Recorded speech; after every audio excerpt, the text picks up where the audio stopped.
Ծրարների լուսաթափանցելիության վերաբերյալ քննությունը ըստ էության ընթացավ արդարադատության նախարարը եւ ՔՊ-ի ներկայացուցիչը տարակուսում էր թե ընդհանրապես նա ինչի համար է դեր ունենում, որովհետեւ ասում էր թե ով պիտի գնա եւ օրինակ կանգնի պահի լույսի տակ տեսնի թե ով ում է քվեարկել, ըստ էության դա Շատ պարզ է, բոլոր ունկնդիրները կարող են ուղղակի նայել ինտերնետում ինչ է կատարվել, այդ ժամանակ ես բերել էին ես հասկանալով հանդերձ, որ կարող է նման բան անեն, բերել էին ընդամենը մուգ ծրարները, որպեսզի պատկերացնենք ոնց է ծրարի ներսի կողմում կա օրնամենտ, բանա, սև ներկով բանա նկարած, որովհետև ինքը ծրար թափանցիկ է։ Այդ սև բանը ոնց որ պետքա չթողնի, որ թափանցի։ Ծրարներ կան, որոնք մաքուր թափանցիկ էին, այսինքն ու մի հատ չէ, ընդ որում լույսի դիմաց չէ։ Սա կարող է մոտս լինի այս մեկ վարքյան։ Նկարները եթե մենք նայենք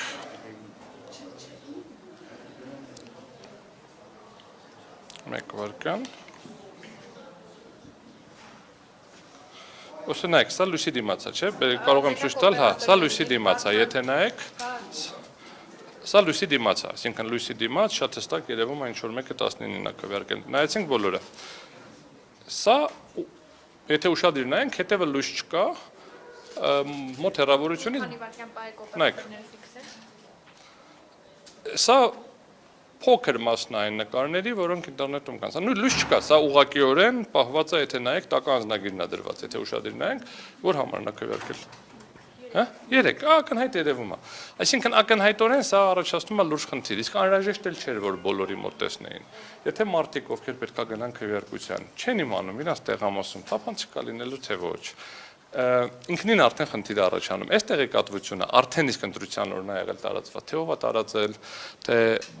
մարդիկ նկատել են տարածել են, թե ասենք այն ուժերը, ովքեր ԿՊ-ն տվյալ դեպքում, ովքեր ցանկացել են ինչ-որ ձևով վերահսկելի քվեարկություն ունենան տարածել են, ակնհայտ է, որ քվեարկության ժամանակ մի շարք տեղամասերում ուղղակիորեն անձեն աչքով տեսնում ենք։ Այն ծրարները, որը ես բերեցի, մենք նայեցինք, դրանք մուգ էին, բայց նույնիսկ մուգի մեջից առնվազն 9 ծրար ոչ թե լույսին ընդառաջ նայելու դեպքում, այլ ցերեկային լույսի տակ տեսանելի է լինելու, որովհետև լյումինեսցենտ լույսի դեպքում որոշակիորեն այդ հատվածը չէր անցնում, բայց հենց որ մտնում ենք ցերեկային, ուղիղ արևի դիմաց չէ, էլի, այսինքն բավարար լուսավորություն լինի ուղղակի, ինքը արդեն տեսանելի է դառնում, որտեղ լույսը ծրարի մեջով ակնհայտորեն հանգիստ թափանցում է եւ դուրս եւ ներս, խնդիրը ընդամենը որ սպեկտրի լույս է։ Պարոն Հակոբյան, Եթե դեր հարցին պատասխանեցի։ Տեսեք, եթե ԲՀԿ-ի մասով այս դիմումը ընդունվի, տվյալ ընտրատեղամասերում տեղի է ունենալու դեպքերություն։ Եթե եղավ մեր ոնց որ երկու պահանջ ունենք, մեկով ասել ենք անվավեր ճանաչեք անվավեր, այդ ժամանակ ամբողջ Հայաստանում լինելու է վերաքվեարկություն։ Եթե ամբողջ Հայաստանում վերաքվեարկություն չեղավ, պետք է լինի ըստ էության մանդատների բաշխման նոր կարգ։ Մանդատների բաշխման նոր կարգով Սահմանադրական դատարանը որոշելու է, որ ԲՀԿ-ն քանի որ հաղթահարել է ՇՄ, ապա նա կստանա համապատասխան քանակով մանդատներ, ըստ տոկոսների։ Չէ, պատիվ ունեմ այլեր, պատիվ ունեմ սահմանադրությամբ ուժով երրորդ անցնում էր, այստեղ ուղղակի կհամարի, որ կստանա 5 եւ մնացած ոնց որ 3 մանդատ պակասում էր բանից ԿՊ-ից 1 մանդատ, եթե չեմ սխալվում,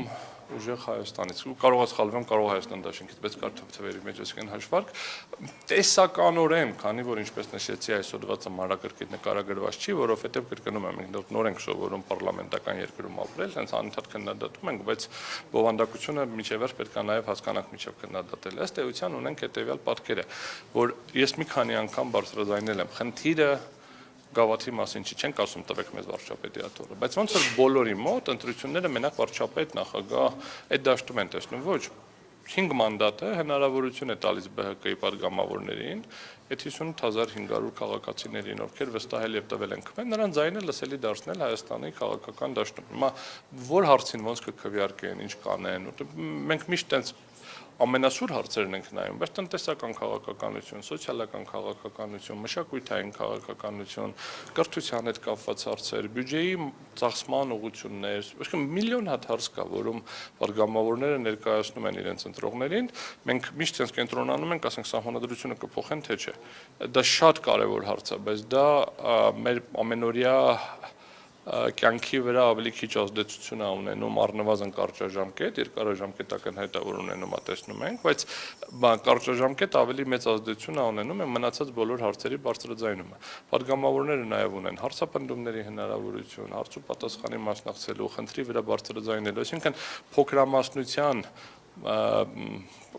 ֆրակցիա լինելը նույնպես իշխանության մասնակից է դառնում, իշխանության լայն իմաստով, ժողովրդի իշխանության իրացման ձև է։ Պարոն Աբելյան, չգիտեք ինչ էի ուզում հարցնել։ Եթե օրինակ վերաքվեարկություն տեղի ունեցավ, երաշխիքը որտեղ է, որ այս կենտրոնական ընտրական հանձնաժողովը երբ կա, օրինակ արդար ազատ խախտում։ Նայեք, խնդիրը հետևյալի մեջ է, մենք բոլորս տեսանք, որ կենտրոնական ընտրական հանձնաժողովի տարբեր անդամներ մի քիչ տարբեր մոտեցումներով, ոմանք մի քիչ ավելի պարզ հասկանալով, բացատրելով, ոմանք մի քիչ ավելի անհասկանալի եւ բարդ ներկայացնում էին, խնդիրը հետեւյալի մեջ է։ Ի սկզբանե պետքա վերաքվեարկություն նշանակվեր, եթե գտնում էին, որ տեղի է ունեցել խախտում, որովհետեւ այդ տարածքների անվավեր ճանաչելը ԲՀԿ-ին դուրս էր հանում մանդատ ստանալու հնարավորությունից։ Եվ նոր քվեարկության ժամանակ կարող է ԲՀԿ-ն ձայն չստանալ։ Կարող է չհավաքեր այն ձայները, որը հավաքել էր եւ չանցներ։ Կարող է ստանալ ավելի շատ ձայն։ Եվ այլն, բայց մենք այստեղ ինչ-որ տենց բարդ մեխանիզմով, ընդ որում ուզում եմ ուշադրություն հրավիրեմ, այդ հարցը բարձրաձայնել ենք, այն որ կենտրոնական ընտրական հանձնաժողովի կայքում հրապարակվել է, դա ԿՀ որոշումը չի։ Դա Վահագն Հովակիմյանի կամ ինչ-որ մեկը իրան հուշել է, կարծիքն է, որովհետև ես համոզված չեմ, որ ինքն է գրել, բայց ամեն դեպքում ինչ-որ մեկը ասել է, քո անունից հրապարակի։ Դա ընդամենը ինչ-որ կարծիք է մի անդամի, որի հրապարակումը ընդհանրապես ես չեմ համարում իրավաչափ, որովհետև որոշումներում դա պետք է լինի։ Հիմա եթե մենք մտահոգ ենք, որ վերաքվեարկություն է լինել, ուրեմն ամբողջ Հայաստանում քվեարկություն պետք է արվի։ Հաշվի առնելով, որ իշխող կուսակցության առաջնորդը հայտարարել է, որ օրգանիկ ձայների մասին քվեարկության, հայտարարել է, որ քվեարկությունը անցել է բացարձակ խախտումներով, նկատի ունենալով ընդդիմության վաստակած ձայները, այսինքն ձեր կարծիքով արդյոք հիմա պատասխանող կողմը ինքը նույնպես ընդդիմություն։ Այդ հարցը բարձրացրել են մի շարք մասնակիցներ, առնվազն հանուն Հանրապետության եւ դու կուսակցությունների դեմոկրատիա, օրինականություն եւ կարգապահություն կուսակցությունների ներկայացուցիչները բարձրացրել են այդ խնդիրը։ Ես չեմ կիսում այդ միտքը, սկսեմ դրանից։ Ես ինքս քվեարկել եմ օպոզիցիոն կուսակցություններից մեկի հաշվին, այդ իր նշած եւ ոչ ընտրակաշառքի, ոչ ինչ-որ բանի եւ իմ շրջապատում բավականին մեծ քանակության մարդիկ քվեարկել են այս կամ այն օպոզիցիոն կուսակցության օգտին։ Ու առնվազն հրապարակային ասում են, որ աջակցում են այդ կուսակցություններին։ Հիմա նրանցից ոչ մեկը ընտրակաշառքային, ոչ ֆինանսական, ոչ ուղղակի, ոչ անուղղակի, ոչ մի առնչություն չունի։ Հետևաբար դա ուղղակի վիրավորանք է Հայաստանի Հանրապետության քաղաքացիների հանդեպ, բայց դե իրենց մոտ ոնց որ դա բացառիկ դեպք չի, պարբերաբար է դա տեղի ունենում։ Մինչև էլ անվանել էին բոլորին շունշանգալ, մինչև էլ ինչ-որ ուրիշ բաներով։ Հիմա խնդիրը մի քիչ այլ դաշտում է։ Ես գտնում եմ, որ եթե ընտրությունների արդյունքները, ես չեմ գտնում, այսինքն Հայաստանի Հանրապետության սահմանադրությունը եւ սահմանադրական դատարանի մասին օրենքն է ասում, չեն ներկայացնում իրական պատկերը, պետք է գնա վերաքվեարկություն։ Ընդ որում, եթե կան խախտումներ այդ խախտումներով, բայց ոչ թե որ եղել է ընտրակաշառք, այլ եղել է մասսայական վարչական ռեսուրսի շահագործում։ Գործընկերները ներկայացրեցին թվային արտահայտությամբ պետական բյուջեի հաշվին այդ հիմնավորումները, որ մի քանի 100 միլիոն դրամի պետական բյուջեի հաշվին ԿՊ ընտրապայքարին ընտրարշավ են իրականացրել, այսինքն ինչ-որ կազմակերպություն, ով ԿՊ-ի համար է միջոցառում անում եւ արել է պետական բյուջեի համար միջոցառում, լրիվ անհամարժեք ֆինանսական փոխհատուցումներ են ստանում պետական բյուջեն էապես թանկ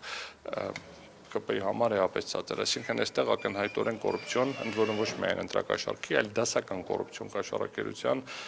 բանի է, այդ շատ են սիրում, այդ ատկատ, այդ գլդոր, ինչ-որ տենց, այդ շատ դասական օրինակներ են դրա։ Ես քեզ տամ այս պետական տենդերը, մի քիչ տանգով կտանք, դու արինց համար կանես մի քիչ էժանով։ Սա պետք է ուսումնասիրության առարկա դառնար արդեն իսկ։ Կենտրոնական ընտրական հանձնաժողովը ես ենթադրում եմ տեսել, որ հայփոստում աշխատավարձերը բարձրացրել են, որոշել է ինչ նամակագրություն ստանում է, պետք է ուղղորդի։ Ինքը որոշել է, որ ինքը հայփոստի գրասենյակ է, այլ ոչ թե կենտրոնական ընտրական հանձնաժողով։ Ինքը պետք է որոշումներ կայացներ։ Սա շատ ֆունդամենտալ խնդիր է, ընդ որում որոշումները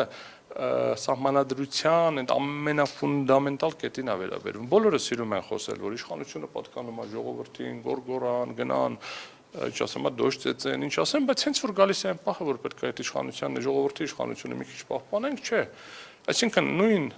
ԿՊ-ն պետք է որ խոսում էր, որ պետք է երրորդ անձը, այսինքն ԿՊ-ին որ խոսում էր, պետք է ասել, չէ, բայց ճիշտ կլինի, որ ԲՀԿ-ն անցնի, որպեսզի մենք ունենանք ավելի ներկայացուցչական պարլամենտ, որպեսզի այդ 58500 քաղաքացիներ, ովքեր քվեարկել են, ելեմ ուզում ուշադրություն հրավիրեմ, ոչ մեկը չի ասում, որ այդ ձայները ինչ որ ձևով կոնկրետ ընտրատեղամասերում ազդված են։ Նման պնդում գործի նյութերում չկա։ Այդ ընդհանուր ձևակերպումներ կա, որը կոռուպցիոն մեղադրանքներ են, ընդ որում